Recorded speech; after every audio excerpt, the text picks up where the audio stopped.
Mr. Tameda, thank you so much for joining us today. Thank you, Stephen. It's a pleasure to have you on SUMICAST for the first time. You recently completed your first year as President and CEO of SCOA and GM for the Americas. What are some key takeaways that you have from this experience of your first year? Thank you, Stephen. I arrived on the 31st of March last year, and you know that 2nd of April was a Liberation Day.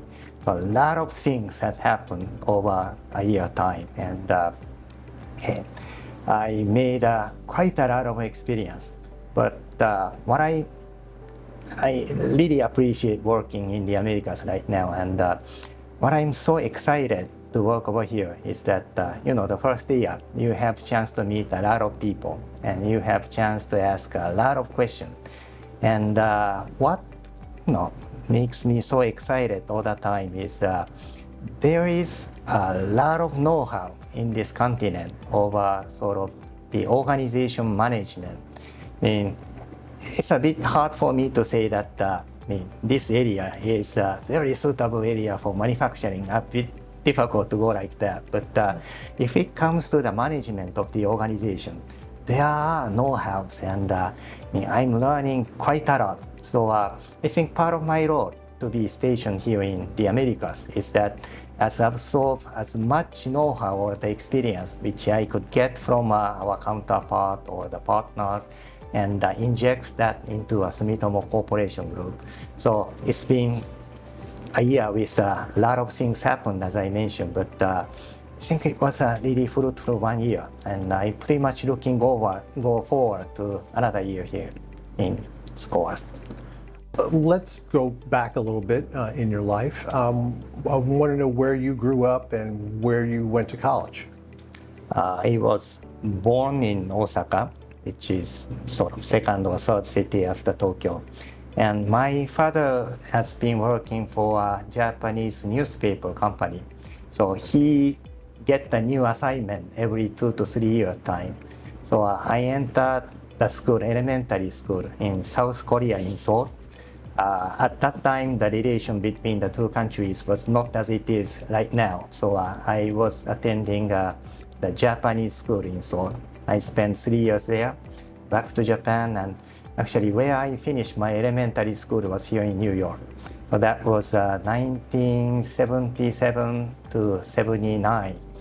And as you can recall, I was here as a kid, and 77, I think it was a year when the Star Wars was on view, and yes. So for kids just coming into US, that memory was so strong that I could only spend just 2 years here.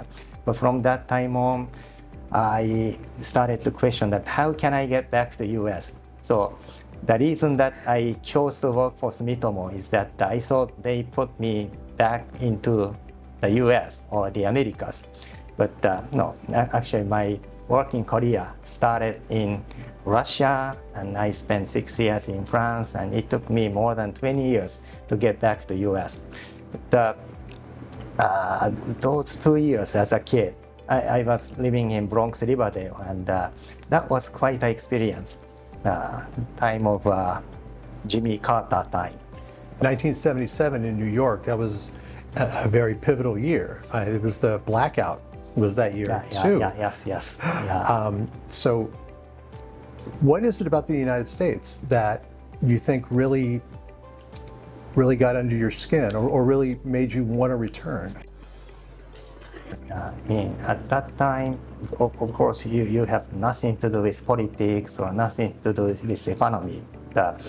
Just coming over here from Japan, the kids in US, they are playing baseball in a field with the turfs, which is impossible in Japan, that we just use the school garden or anything like that. But here, I mean, a lot of infrastructure is so different from Japan, and I think everything was so well organized. Summer camps, the holiday time, and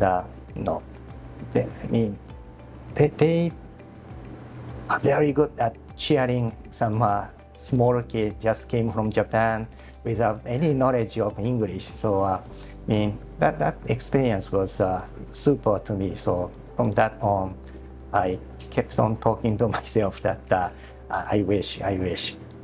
I can see in 1977 baseball. You say that was Reggie Jackson. That the Yeah. Yankees were as The big as they were. October, yes. Yes, Yes, Mr. October. So I guess where did you go to college? Did you say? College, I was in Tokyo, and I don't have much to speak about my academic career. But I was a member of the archery team of our college, our university, and no, we spent quite a lot of time together as a team. And I happened to be the captain of the team, and that doesn't necessarily mean that I was the best archer. There were some other guys who was a lot better than myself. But no, how to create the teamwork, I think that's something that I learned during my college days. That's interesting. That was going to be the second part of my question. If you had any lessons that you learned, and it seems like being head of the archery team that gave you a leadership opportunity. Yeah, that was true. And so my college time with the archery team, and also after joining Sumitomo, from 1999 to 2005, they put me in one of the group company based in Paris, France. And when I get over there, the company was doing very good. But my second year, I mean, the company was called SUMIAGRO France, and they were based on a Japanese donation program to African countries. And this donation suddenly be cut. So a lot of part of our income had disappeared. So there used to be 3 experts working in the group company, but only one would be affordable. And I had the luck to be the one. But that was, I mean, not easy days, because I was not trained for that to lead the company or the organization. And I was in the early 30s at that time. So what I really learned is that there is a lack of experience, lack of knowledge, lack of know-how on my side. And out of college, if you are to join some enterprise, some company, I think we would be compared at the capability of individual. But no, heading certain organization, SUMIAGRO France was a small company. Actually, there was probably less than 20 people working over there. So probably for Sumitomo, it's not really a big deal to let this young guy handle the organization. But for me, it was really a big deal, because it's once in lifetime chance for myself. At that time, I really recognized that I was not prepared for that, and you know, the individual capability is not very important over there. I mean, the capability how to drag the capability of the others so that the team would perform better than as an individual. I think that was the key role which I was expected to perform. But at that time, as I mentioned, that due to a lack of experience, I was far from my target or my goal. So that experience really hit me, and from that on, how we can maximize the performance of the team, that has been the goal for years after that, years and decades. So along those lines, what are some of the other positions that you've had before becoming president and CEO that helped you prepare for this position? See, for most of my Sumitomo life, I was engaged in agrochemical business. So at some time, that was 2011, thanks to them, that they put me as a GM for agri-science department. And from after 5 years, they put me in US, and I was working for SCOA, chemical and electronics group at that time. And 2 years has passed. Somehow it was just a short 2 years, and I was forced to get back to Japan. And now it's more overall chemical side. And but what was another sort of turning point for myself is as I've been working for the chemical world for almost 30 something years. And year 2020, that was exactly at the starting time of the COVID. I got the new assignment to work for a corporate planning department. And I've been working for the business side, on the chemical side for more than 30 years. And corporate planning was something very different from what I have done inside Sumitomo. And working with completely other team, with the other guys. But working for certain segment of the business, you came to go very deep into that area. But that doesn't mean that you get acquainted with a neighboring market or neighboring product, neighboring industry. But spending a couple of years at the corporate planning, that sort of opened my eyes, and I probably for the first time start to understand where is this company heading for. If you are engaged in certain business so deep, you only think about that industry and not whole Sumitomo itself. But they gave me opportunity to consider something a bit different from my past days. And that makes sense that once you're in corporate planning, you're getting a broader picture of the company. And so you're able to understand much more of what's going on across the board rather than, like you said, in just one business. Now, along those lines, since your last time here in the United States, there have probably been many changes that you've noticed. What have you noticed specifically in the country, in the business environment, and even in the way that people work? The first thing I noticed is that the speed has been accelerated. In the Americas, I think originally that was a place, a lot of things going on in very high speed, but I was absent for about 7 or 8 years, and things gone very fast, and a lot of changes and a lot of new technologies. That's what I noticed on the first day coming to Americas. And on top of that, the other thing I want to compare is the former SCOA and the current SCOA, the SC Americas.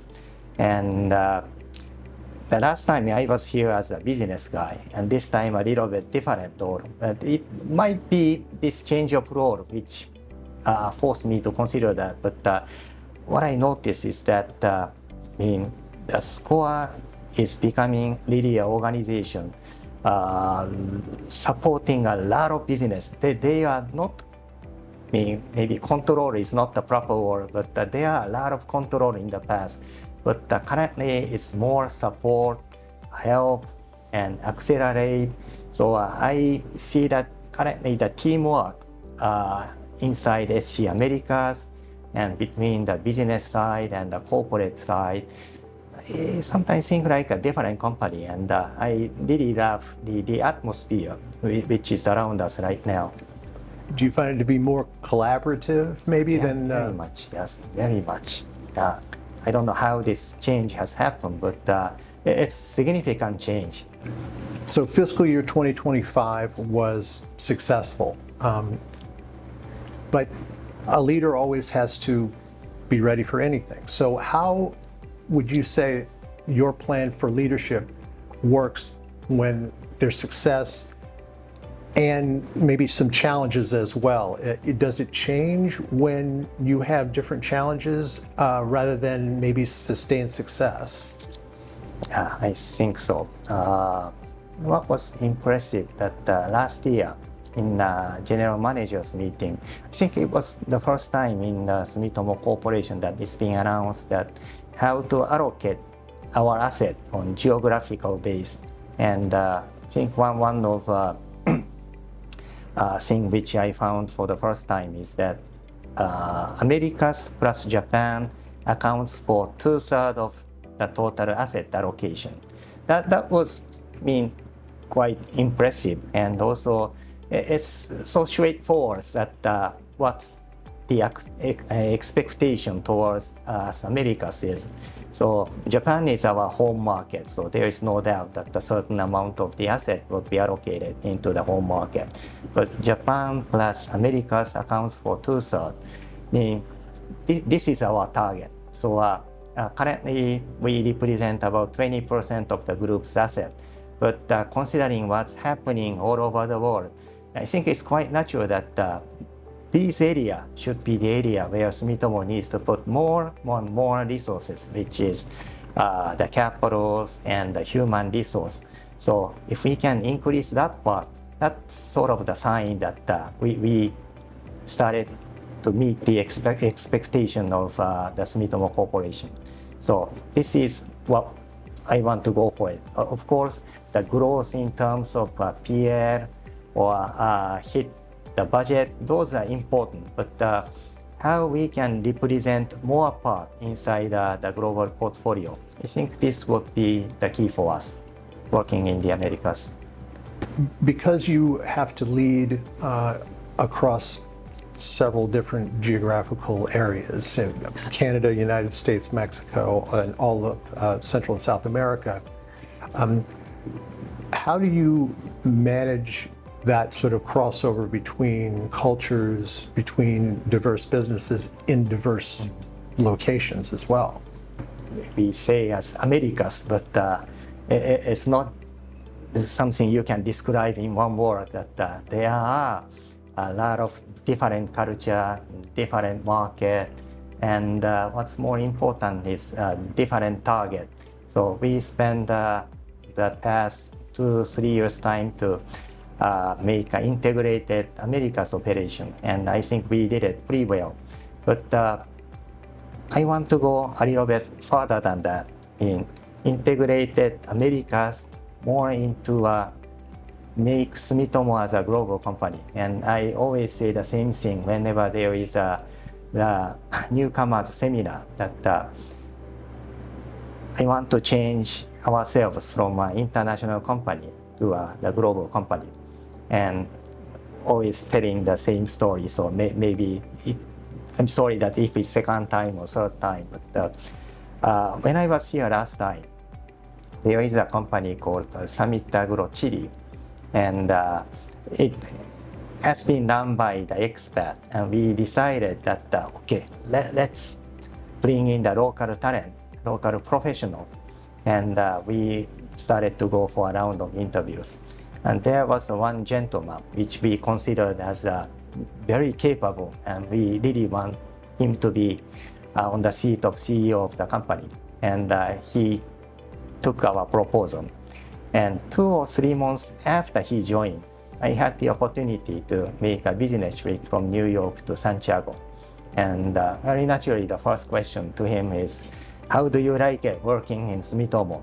And he said, it's a fantastic company. I mean, it's coming from the bottom of his heart, I guess. But he added that it's very nice to work in Sumitomo, but he said, I thought Sumitomo was a global company, but I found out after joining that it's an international company. So very naturally that I would start to ask, what's your definition between the global company and international company? And what this gentleman told me was that international company is doing business across the border. This is international company. But the global company is a company who takes the best advantage of the talent. That I still remember the example which he gave is that if there is a marketing good guy based in Barcelona, Barcelona would be the marketing hub. And the sales guy, good sales guy in Toronto, then they would form some organization there. This is the global company, according to his definition. And in that sense, we haven't reached to that level. And he said that the Sumitomo is still an international company. So we said, okay, let's work it out together. And after that, he worked as our CEO in the Chilean market. And he spent 2 or 3 years in Europe, where we had another group companies in Europe. So it's the market is different. So we decided that he should be one of the key members of the global agri-science department member. So we asked him to move to Europe, and he came back.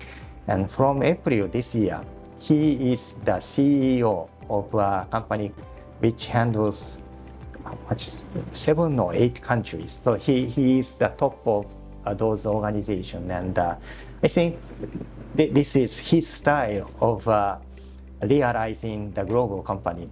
And I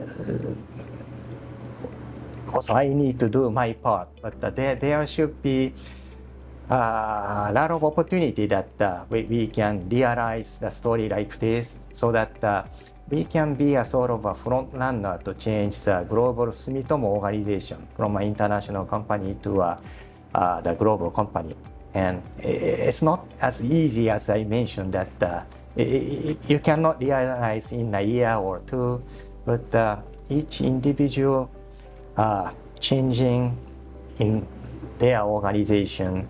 And I think my role is how to take the best advantage of the talent which I have here in the Americas.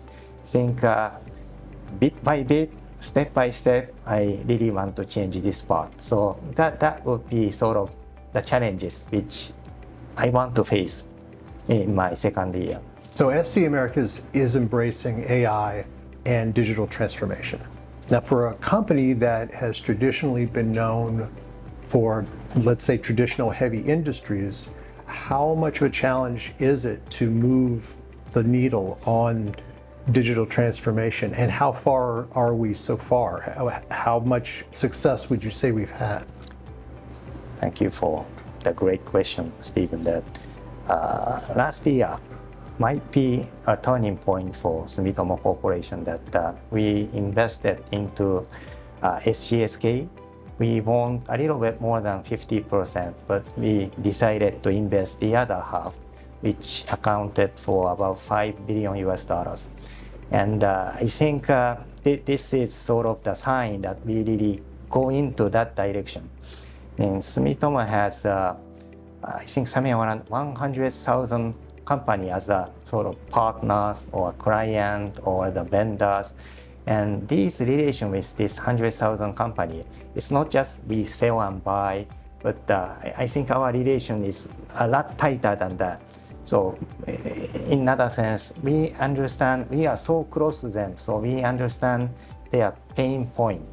So having 100,000 companies with where is their possibility, where is their pain point, and the world which we are doing the business, there are a lot of inefficiency, like we procure and we stock the product, and we manufacture, or and then we put in our warehouse and make the business and deliver that and collect the money. If we can, how to say, make the speed 20% more efficient, that means great for us. That still the current situation is there are inefficiency or the sort of waste everywhere. So utilizing the AI, the digital technology, if we succeed, first of all, ourselves, to make the organization more productive or more efficient, then the next thing which we can go is to, we did this one, and see, this is the result which we achieved over years. Why don't we work? We know how to do. We have proposal for you. I think this is the type of the company that we want to build up after our investment into SCSK. So of course, each industry is important. So we are selling a lot of different products. We want to carry on that. We want to continue that business, but not just selling the product or running the group company business. How we can add value to each of that, I think that would make our business a lot more exciting and interesting. And I think our investment into SCSK is part of the sign that we really want to go for that. We are the company adding the value to our very important counterpart. One by one, I think we can realize that. I mean, our members are so good at communicating with our partners and the client, and if they have additional weapon, which is those AI, DX technology, and with experience that has been realized inside our organization. I think there should be a lot more things that we can provide to our partners. So fiscal 2025 gains came from major portfolio actions and one-time sales. How can we take those experiences and turn those into a successful formula for future sustainable growth? I think we cannot avoid sort of the optimization of your portfolio from time to time. So exit from certain business that happens once in several years. That's I think inevitable. But we wish to stay on the business as long as possible, as long as we can further grow the business. So in that sense, we are in the Americas market. So we know the market probably better than anybody else. So I think our game is how to match those the market growth and the strengths of our group on the other side. So I think for the group, it's up to us how we can find the area where the market is likely to grow further and where we can play a better game than our competitor. So that's our role, sitting next to the market. Okay, this is the market, or this is the industry which we need to get in. So as I mentioned, that 2/3 of the asset would be allocated into Japanese and Americas. So that means it's clearly tell that what we need to do. So mixing those strengths against the growth of the market, I think that would lead to the stability, stable growth. So really want to realize that. So SCOA is approaching its 75th year in business. What unique strengths would you say does SCOA have that has allowed it to sustain business success this long?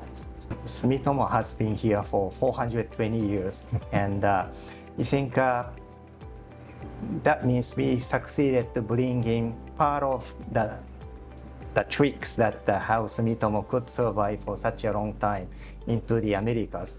And how I see is, I think we are very good at keeping the relation with our partners or our clients. We are long-term minded. We not gonna go for very short-term gain, but we want to get along with our partners as long as possible. And I think this kind of attitude made us succeed in the market for the longer time. And I wish that we would celebrate a lot more than 75, and a lot of the cases that when we make an investment, they consider that Sumitomo, originally a Japanese company, and like forming a joint venture.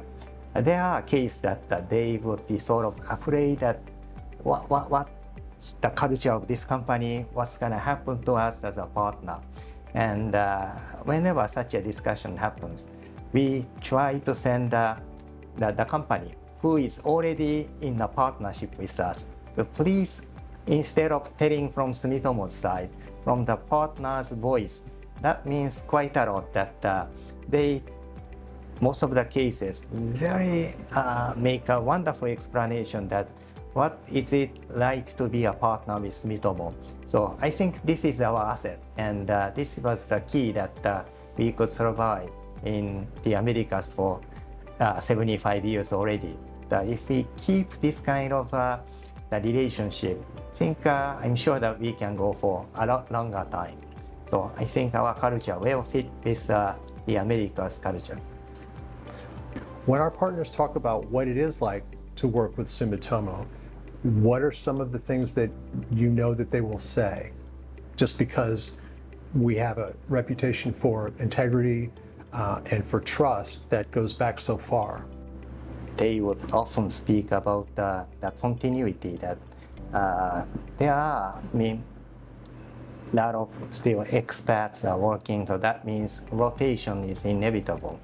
And what they are afraid is working with this guy, he is confident. But what happens, another guy coming in after 3 or 5 years time, and what if he changes the policy 180 degrees? I think that was the very natural concern.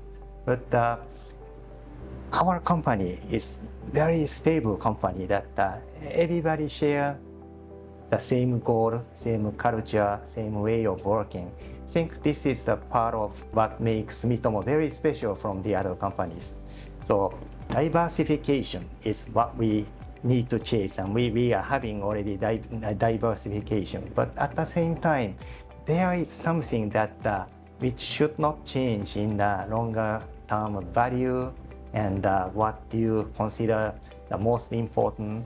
So I think this area, I think our organization is designed very well that they can rest assured working with a Sumitomo company, no matter if the people changes after several years' time. So I think that's one of the benefits which we have towards our partners.